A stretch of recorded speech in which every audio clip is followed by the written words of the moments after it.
Hello students, इस video में कुछ और एग्जांपल सॉल्व करते हैं। एग्जांपल 8 से स्टार्ट करते हैं, ठीक है। देखो इसमें क्या दिया हुआ है, which term of the AP is 81। एक एपी दिया हुआ है 5, 9, 13, 17 डॉट डॉट डॉट। इस तरीके से आगे बढ़ते बढ़ते कहीं ना कहीं हो सकता है इस एपी में जाके 81 आ रहा होगा, ठीक है। तो यही पूछ रहा है कि कौन से टर्म पे 81 आएगा। ये दिया हुआ है 5, 9, 13, 17 dot dot dot dot dot, ठीक है। इस तरीके से एपी दिया हुआ है और पूछा जा रहा है कि इस एपी का कौन सा टर्म 81 होगा। मतलब कहीं ना कहीं आगे जाके इस एपी में 81 आ रहा होगा। हमें बस ये बताना है कि इसका पोजीशन नंबर क्या होगा। जैसे first, second, third, fourth position पे क्या है 17। तो अगर 17 का पोजीशन पूछा जाए, विच term of the AP is 17, तो फोर्थ टर्म इज 17। तो उसी तरीके से हमें 81 का बताना है टर्म नंबर। तो हमारे पास तो एक ही फॉर्मूला है अभी, t n equal to a plus n minus 1 d. तो यहाँ पे क्या करेंगे ना, टी एन के प्लेस पे हम 81 लिख देंगे। जिस भी नंबर का टर्म हमें पता लगाना है, ठीक है, 81 का टर्म पता लगाना है, तो यहाँ पे टी एन के प्लेस पे रख दो 81 को। ए का वैल्यू पता है 5 प्लस एन माइनस 1। हाँ, एन के प्लेस पे 81 मत रखना। देखो जिसको भी यहाँ पे बहुत लोगों को कंफ्यूजन होता है, t n equal to a plus n minus 1 d, दोनों में क्या डिफरेंस है। दोनों ही प्लेस पे n का वैल्यू सेम है, लेकिन इस पूरे tn का जो मतलब होता है, ये होता है वैल्यू एट पोजीशन n।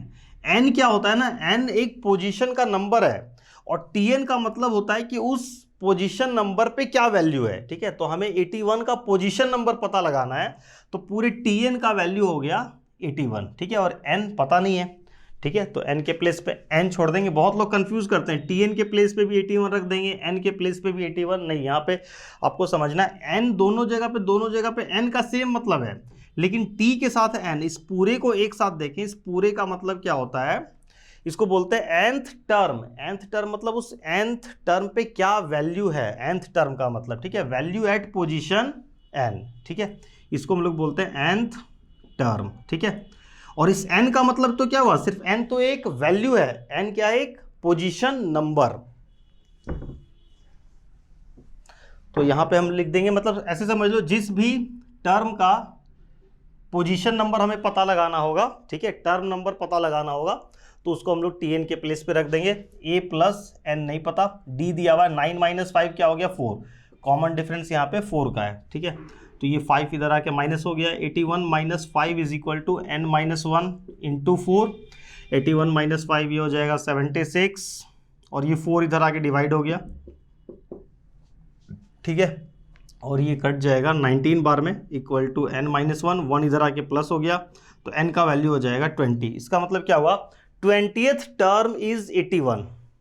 इस एपी में ये 81 का क्या है, ये 20th टर्म है, ठीक है। मतलब इस 81 का पोजीशन नंबर क्या हो गया 20, ठीक है। तो विच term of the AP is 81, तो 20th टर्म लिख दो, ठीक है। बस यही था। उसके बाद देखो अगला क्वेश्चन इसमें पूछ रहा है, which term of the AP will be 120 more than its 21st term.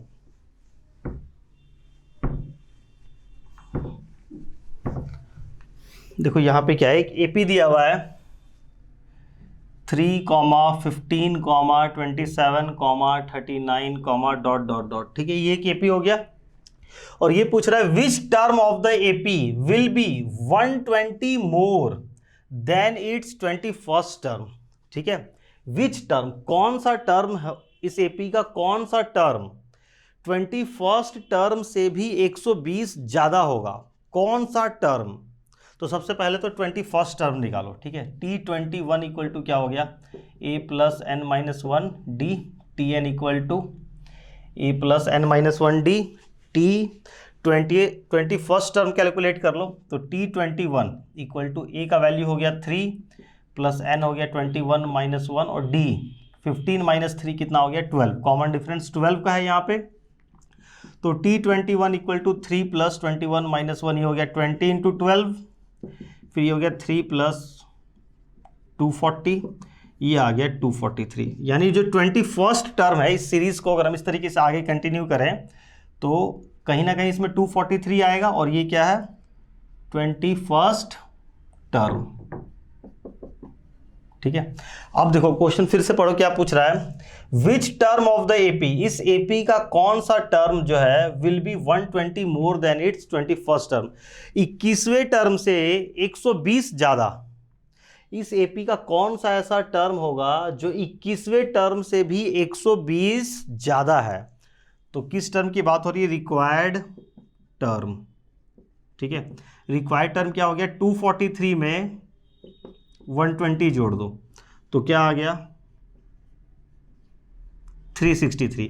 यानी इस एपी में अगर हम और आगे बढ़ेंगे तो कहीं ना कहीं इस एपी में जाके 363 भी आएगा। ठीक है, 243 में 120 और जोड़ेंगे तो 363 हो गया, यानी इस एपी में कहीं ना कहीं आगे जाके 363 भी आ रहा होगा। तो अब हमें क्या करना है, 363 का पोजीशन नंबर बताना है। ठीक है, कि कौन सा ये 363 किस टर्म पे है। ठीक है, क्वेश्चन समझ लो एक बार फिर से, ये काफी इंपॉर्टेंट क्वेश्चन है ये। विच term of the AP this one will be 120 more than its 21st term, which term of the AP. तो ये वाला टर्म है, 21st टर्म से 120 ज्यादा है, ये टर्म है। ठीक है, तो इस टर्म का वैल्यू नहीं पूछ रहा था, इस कौन सा टर्म नंबर बताओ। जैसे ये इसको हम बोलेंगे ना 21वां टर्म, ये हो गया 1 2 3 चौथा टर्म, तो ये कौन सा टर्म है वो बताना है, नंबर, टर्म नंबर बताना है, मतलब पोजीशन नंबर बताना है। तो फिर से हम वही फॉर्मूला लगाएंगे, Tn equal to a plus n minus 1 d. हमें 363 का पोजीशन पता लगाना है, तो Tn के प्लेस पे लिख दो 363, ए के प्लेस पे तो 3 प्लस एन माइनस 1, एन नहीं पता, और डी हो गया कॉमन डिफरेंस, कॉमन डिफरेंस कितना था 12 था यहाँ पे। ठीक है, ये 3 इधर आके माइनस हो जाएगा, तो ये बन गया 360 is equal to n minus 1 into 12 इधर आके डिवाइड हो गया, 360 by 12 equal to n minus 1, ये कट गया 30 बार में 30, और ये 1 इधर आके प्लस हो गया इक्वल टू एन, यानी एन इक्वल टू 31। तो इससे क्या निकल गया कंक्लूजन की जो 31वां टर्म है, 31st टर्म है, वो 21वें टर्म से 120 ज़्यादा है। ठीक है, क्वेश्चन यही पूछ रहा था, आई होप कि समझ में आ गया होगा।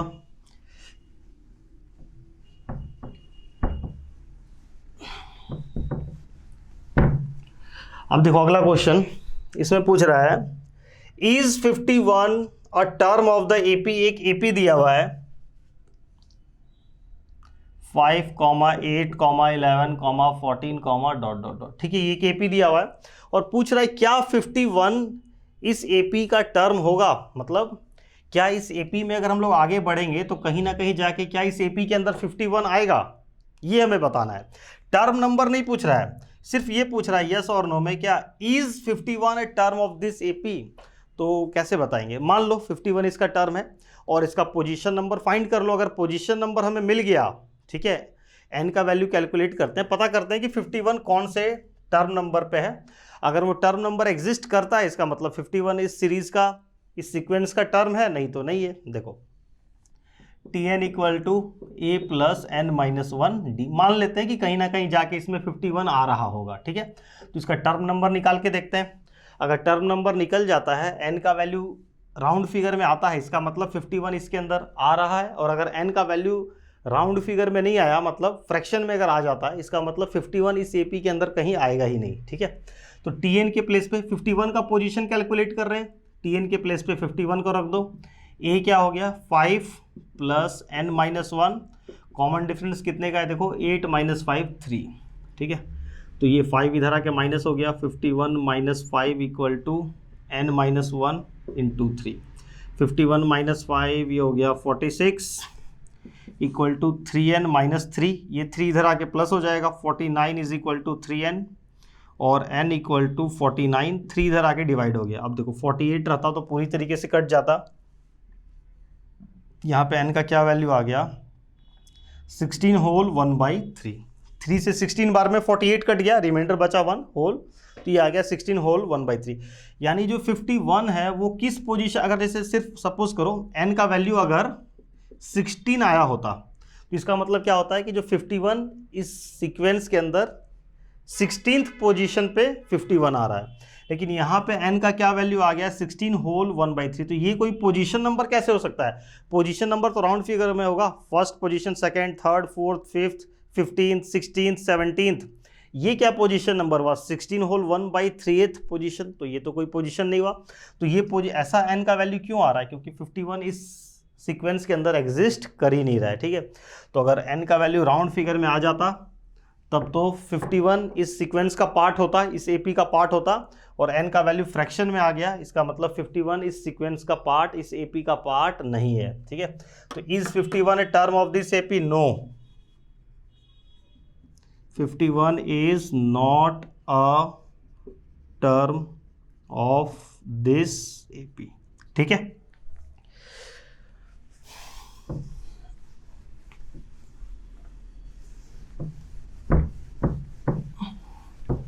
अब देखो अगला क्वेश्चन, इसके बाद पूछ रहा है how many terms are there in the AP, ठीक है। काफी सिंपल क्वेश्चन है ये, 7, 11, 15, dot dot dot dot dot 139, ठीक है।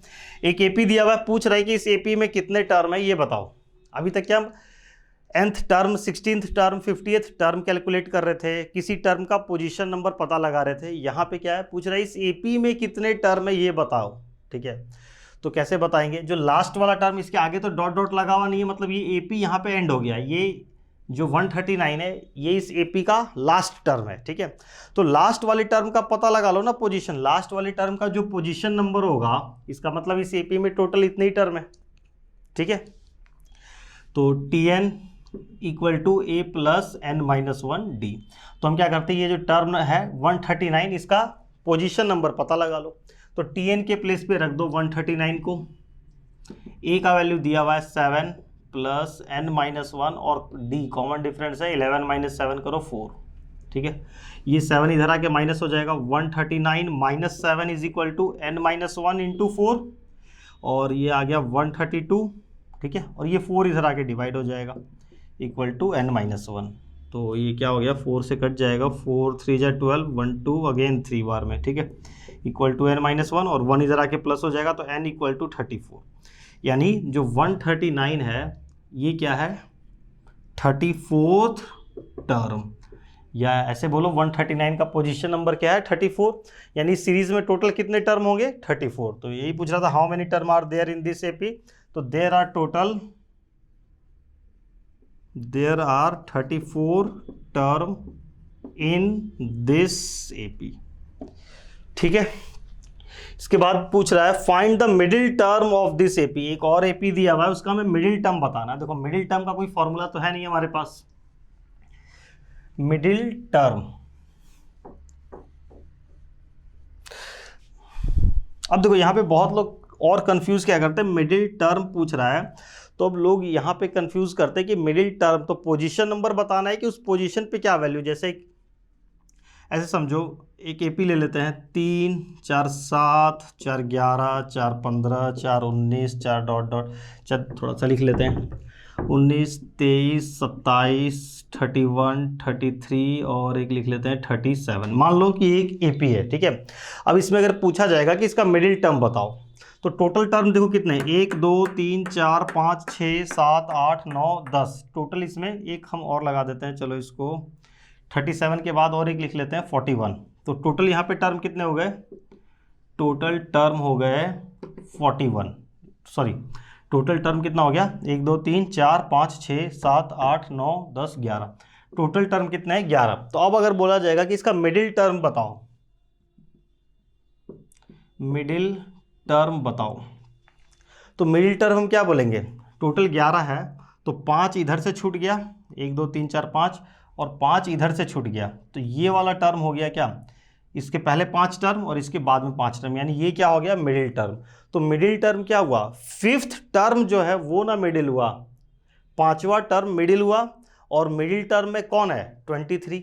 तो मिडिल टर्म हम लोग क्या बोलेंगे, middle term is equal to 5th term. जो 5th टर्म है वो इसका मिडिल टर्म है। लेकिन मिडिल टर्म का वैल्यू क्या है, सिंपल सा सोच के देखो, एक एपी दिया हुआ है, पूछा जाएगा इसका मिडिल टर्म बताओ, तो हम आंसर क्या बोलेंगे, 5 बोलेंगे क्या कि 23 बोलेंगे। तो 23 हम कैसे बोल पा रहे हैं, पहले हमें ये तो पता लगाना पड़ा ना कि टोटल मिडिल टर्म कौन है। तो 5वां टर्म जो है वो मिडिल है, और मिडिल का वैल्यू क्या है 23। तो अगर ये क्वेश्चन देखिए पूछा जाएगा मिडिल टर्म बताओ, तो आंसर 5 तो नहीं बोलेंगे, बोलेंगे 23, क्योंकि 23 इसका मिडिल टर्म है, तो ये 5 क्या है, उसका पोजीशन नंबर। तो सिंपली उसी तरीके से समझो, यहाँ पे एक एपी दिया हुआ है और इसका मिडिल टर्म पूछ रहा है, तो अब क्या करना होगा, मैं तो पहले ये पता लगाना होगा कि मिडिल, जैसे यहाँ पे 5 आया था ना, तो उसी तरीके से पता लगाओ कि कौन सा टर्म नंबर इसका मिडिल होगा। तो पहले जैसे यहाँ पे हमने कैलकुलेट कर लिया था टोटल कितने टर्म है, 11 टर्म है। तो मिडिल टर्म बताने के लिए आपको पहले ये तो पता होना चाहिए ना कि उस एपी में टोटल टर्म कितना है। जैसे अगर टोटल 3 टर्म है, 1 2 3, तो जो सेकेंड वाला टर्म है वो क्या हो गया, मिडिल। टोटल 1 2 3 4 5 टर्म है, तो तीसरा टर्म क्या हो गया, मिडिल। जैसे अभी 11 टर्म था, तो छठा टर्म, सॉरी एक मिस्टेक हो गया, अभी जब हमने 5th टर्म मिडिल नहीं होगा, टोटल 11 टर्म थे, 5 इधर छूट गया 5 उधर, तो 6th टर्म जो है वो मिडिल टर्म होगा, ठीक है। और 6th टर्म का वैल्यू जो भी था वहाँ पे वो होना चाहिए, जो क्या लिख दिया था हमने, क्या था वो, 3 7 11 15, फिर क्या था 19, फिर 23, 1 2 3 4 5 छूट गया, 23 जो मिडिल टर्म था, ये 6th टर्म हुआ, सॉरी 5th नहीं होगा, ये 6th टर्म हुआ, ठीक है ना। 6th term is the middle term. तो उसी तरीके से यहाँ पे एपी दिया हुआ है 213 205 197 dot dot dot dot dot 37। इस एपी का हमें मिडिल टर्म बताना है। तो सबसे पहले तो ये पता लगाओ कि इस एपी में टोटल नंबर ऑफ टर्म कितने हैं, ठीक है। तो टोटल टर्म कैसे पता लगाएंगे, अभी जस्ट हमने इस क्वेश्चन में किया, how many term are there. इस एपी में टोटल टर्म कितने वो हमने यहाँ पता लगाया था। कैसे पता लगाए थे, 139 जो लास्ट वाला टर्म है उसका पोजीशन नंबर कैलकुलेट कर लो। लास्ट वाले टर्म का जो पोजीशन नंबर होगा उस एपी में उतने ही टर्म होते हैं। तो यहाँ पे इस एपी में टोटल कितने टर्म है, 37 का पोजीशन नंबर पता लगा लो। तो फॉर्मूला यूज करते हैं, Tn equal to a plus n minus 1 d. Tn के प्लेस पे रख दो 37 को, a के प्लेस पे हो गया 213 plus n minus 1 d. Common difference हमेशा बाद वाले में से पहले वाले को माइनस करते हैं, ठीक है ना। तो 205 में से 213 को माइनस करेंगे तो आएगा -8, तो कॉमन डिफरेंस -8 का है, ठीक है। अच्छा, अब एक बात और ध्यान देना, यहाँ पे जैसे इंटू डी अगर कॉमन डिफरेंस सिर्फ 8 रहता, मान लो अगर पॉजिटिव 8 रहता तो जनरली हम लोग इस तरीके से लिख देते हैं, इंटू का साइन नहीं देते हैं। लेकिन -8 है, तो अगर आप यहाँ पे ऐसे -8 लिख दोगे तो ये तो मीनिंग ही चेंज हो गया ना, इसका तो कुछ अलग मतलब हो गया। तो इसको भी ब्रैकेट में लिखो या तो बीच में इंटू का साइन लगा देना, ठीक है। तो अब इसको सॉल्व करते हैं। 37 इक्वल टू 213, या तो मल्टीप्लाई कर लो या इधर आके डिवाइड कर लेना। चलो -8n प्लस 8 मल्टीप्लाई कर लेते हैं। तो 37 माइनस 213 -8 इक्वल टू -8n, सबको एक तरफ कर लिए। 213 इधर आ गया, 8 भी इधर आ गया, तो 37 माइनस 213 37 -213 और -8 मिलके क्या बन गया, -221 इक्वल टू -8n। अब इसको सॉल्व करो। 221 में से 37 चला गया तो क्या बचेगा, 11 में 7 गया 4, ये हो गया 21 में से 3 जाएगा तो 18, ठीक है। तो -184 equal to -8n, minus minus cut गया, n इक्वल टू 184/8, 8 2 जा 16, बचा 24 3 बार में, तो n इक्वल टू आ गया 23, n इज इक्वल टू 23, ठीक है। तो ये हमें पता चल गया कि इस एपी में टोटल नंबर ऑफ टर्म्स कितने हैं, 23, ठीक है। तो इसको इरेज, चलो इसका एक काम खत्म हो गया। अच्छा, अब यहाँ पे एक चीज़ और समझना है, मिडिल टर्म वाला, ये भी काफ़ी इंपॉर्टेंट क्वेश्चन है। किसी सीक्वेंस में मिडिल टर्म 1 भी हो सकता है, मिडिल टर्म 2 भी हो सकता है। जैसे एग्जांपल से समझो, पहले 4 टर्म लिखा हुआ है, 1 2 3, सिर्फ 3 ही टर्म है, तब तो मिडिल टर्म कौन सा हो गया, इसको हम लोग बोलेंगे मिडिल टर्म। अगर 5 टर्म है, 1 2 3 4 5, तब ये वाला टर्म क्या हो गया, मिडिल टर्म। 2 इधर छूट गया, 2 उधर छूट गया, ठीक है। लेकिन अगर टोटल 6 टर्म होता, 1 2 3 4 5 6, तो अब किसको मिडिल बोलेंगे, थर्ड टर्म को मिडिल बोल, इसको तो मिडिल टर्म नहीं बोल सकते क्योंकि इधर 2 छूट रहा है, इधर 3 छूट रहा है, ठीक है। तो अब यहाँ पे क्या होगा, ये भी मिडिल टर्म में काउंट होगा और ये भी मिडिल टर्म, ये दोनों ही मिडिल टर्म हो गया, ठीक है। इस वाले केस में जब टोटल नंबर ऑफ टर्म्स अगर इवन होगा तो 2 मिडिल टर्म होगा, और टोटल नंबर ऑफ टर्म्स अगर ऑड होगा तो उसमें एक ही मिडिल टर्म आया, और यहाँ 6 टर्म थे तो ये वाला टर्म भी मिडिल हो गया और ये भी मिडिल हो गया। तो when number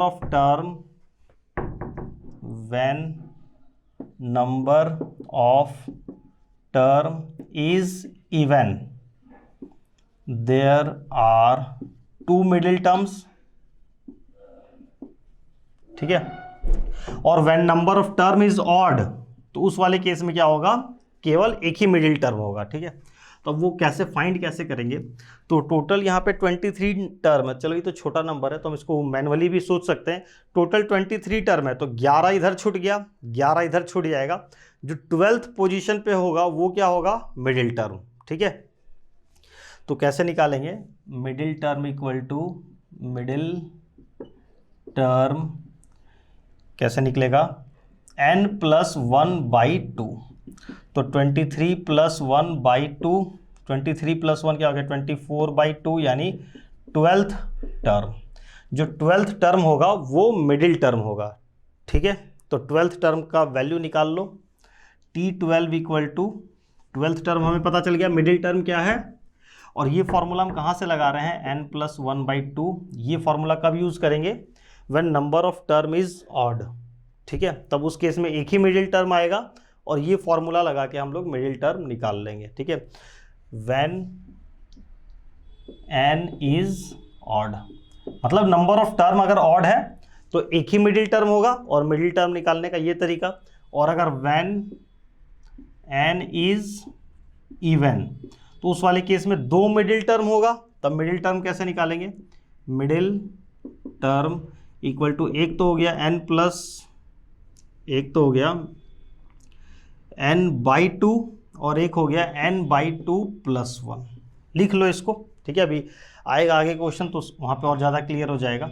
when n is even, total number of term, अगर जैसे इस वाले केस में टोटल 23 टर्म है, अगर टोटल 24 टर्म होते तो दो मिडिल टर्म होता, ठीक है। कौन कौन सा, 24, मान लेते हैं कि ये 24 आया, ठीक है। तो n 24, टोटल 24 टर्म है तो दो मिडिल टर्म होने वाला है, कौन कौन सा होगा, 24/2, 24/2 + 1, यानी 12, 13, यानी जो 12th टर्म होगा वो भी मिडिल टर्म हो गया और जो 13th टर्म होगा वो भी मिडिल टर्म हो गया, ठीक है। दो मिडिल टर्म हो जाएगा n अगर इवन होता है तो, ठीक है, यही होना चाहिए। और अगर n का वैल्यू सिंगल है, इधर छूट गया इसमें 11 और 11 22, ठीक है, ठीक है ना। तो इस वाले केस में तो हमारे पास n का वैल्यू ऑड है, n का वैल्यू 23 आया था, n इक्वल टू 23, तो when n is odd middle term equal to n + 1/2, तो here middle term equal to 23 + 1/2 is equal to 12th term. जो 12th टर्म है वो हो गया मिडिल टर्म, तो 12th टर्म का वैल्यू क्या है वो फाइंड करो। तो T12 इज इक्वल टू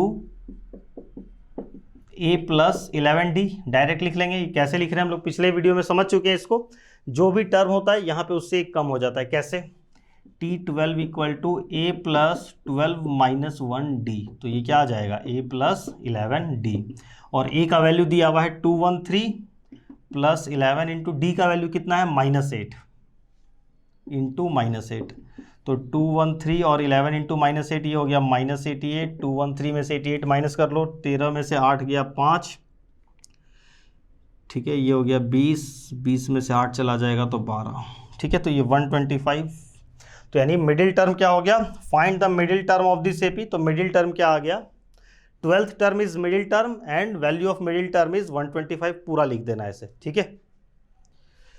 चलो कुछ और क्वेश्चन सॉल्व करते हैं यहाँ पे।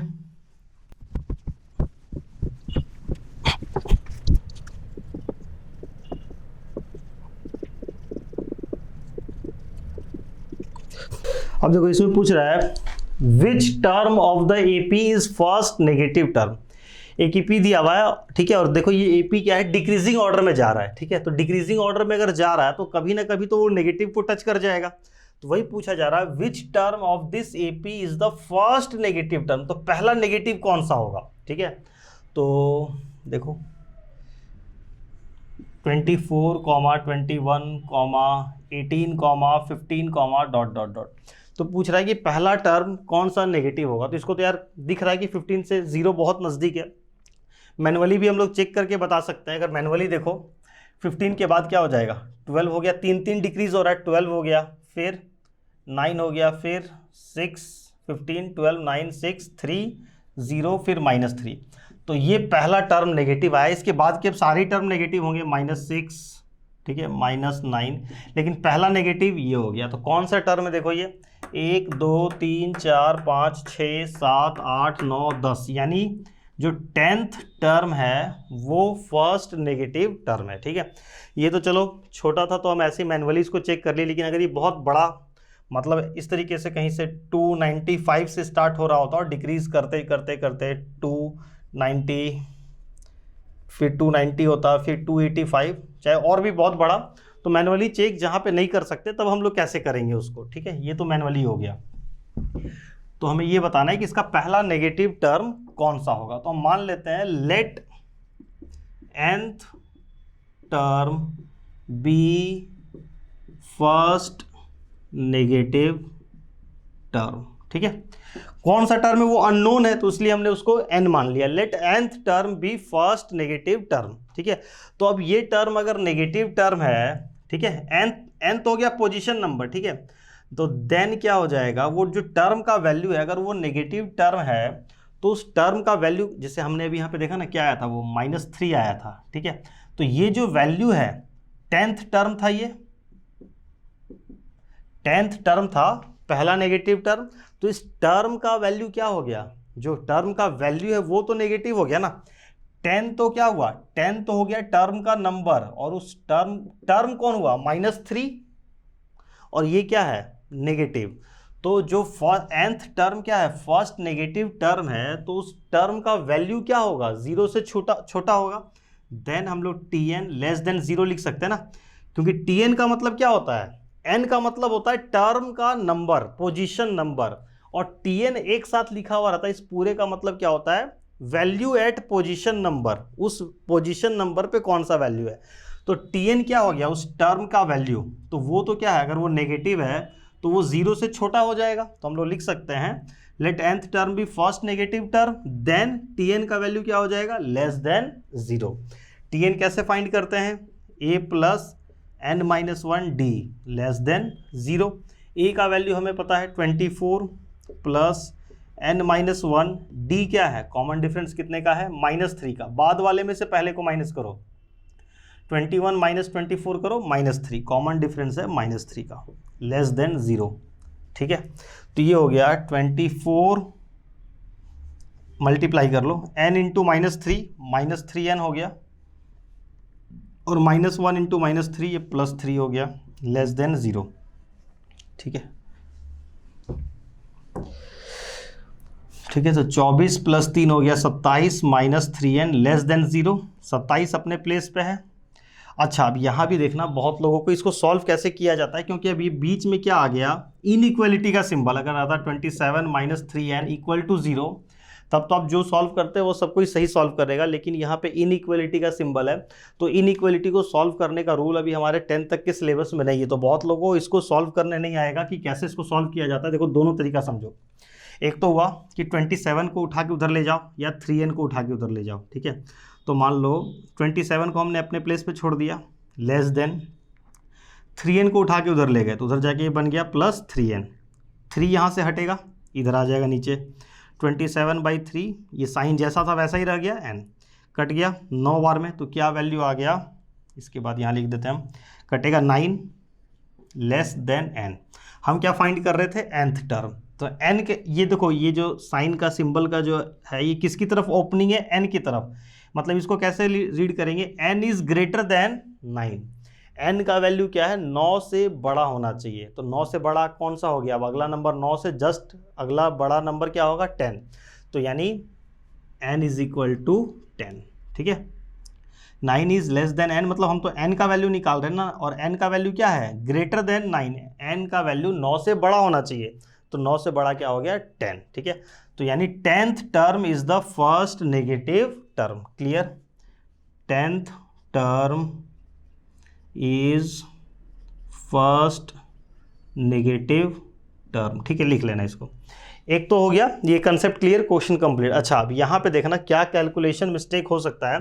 अब कोई स्टूडेंट बोलेगा, देखो इसको फिर से सॉल्व करते हैं, यहाँ पे हम लोग इसको ऐसे लिख लेते हैं 27 माइनस 3n लेस देन 0, ये वाला स्टेप को हमने फिर से लिख लिया, ठीक है। कोई बच्चा बोलेगा कि 3n को मान लो हमको उठा के उधर नहीं लेके जाना है, 27 को हम ले जाना चाहते हैं, ले जाओ भाई। तो माइनस 3n यहीं पे रह गया, ये साइन एज इट इज है, 27 उठ के उधर गया तो उधर जाके हो गया -27, ठीक है। फिर बच्चा बोलेगा माइनस माइनस काट दो, ठीक है भाई काट लो।